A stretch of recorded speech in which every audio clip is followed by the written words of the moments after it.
Yet another Republican has come out saying that this Paul Ryan, Donald Trump care health plan type disaster is a bad idea. And this Republican happens to be one who's got a lot of sway over the Tea Party.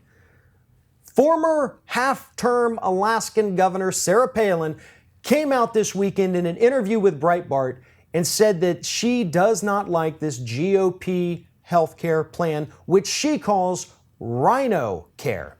In her mind, anything that Congress enacts for the American public must also apply to Congress. Not a bad idea. But that's not the reason she hates this GOP healthcare plan.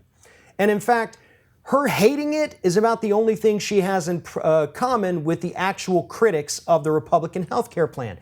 Because Sarah Palin hates this healthcare plan because she believes it is still socialized medicine, even though I'm pretty sure she could not define those terms.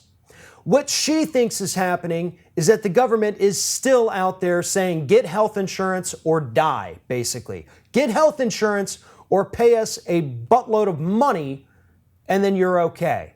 Sarah Palin doesn't quite understand the logistics of the law, the logistics of law itself, or the logistics of healthcare. Let me read you a quote from this interview that Sarah Palin did with Breitbart. As with anything else mandated by Congress, every single dotted I and crossed T better apply to them too. Fair enough.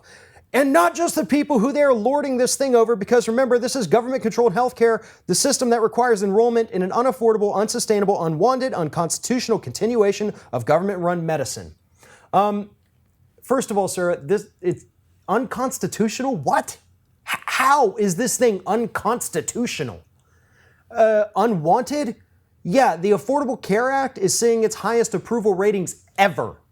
And in case you haven't noticed what's happening to your fellow Republicans at town hall meetings, people are pissed off at the thought of losing the Affordable Care Act. So before you go out to fake news sources like Breitbart and make all these unfounded claims that people don't want this, the Constitution says you can't do this, I suggest you start paying attention to what's happening in the world around you. Now, I know that's difficult when you're up there in your little Alaska bubble and you don't have to deal with anyone out here in the real world.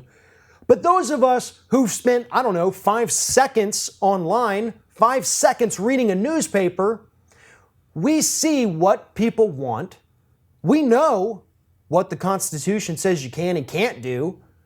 So please, for the love of God, Mrs. Former half-term governor, leave issues like health care to those of us who read newspapers or who watch news sources other than Fox News and read websites that aren't Breitbart.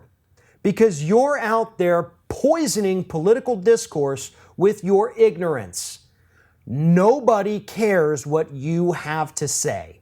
So please, Sarah Palin, go away.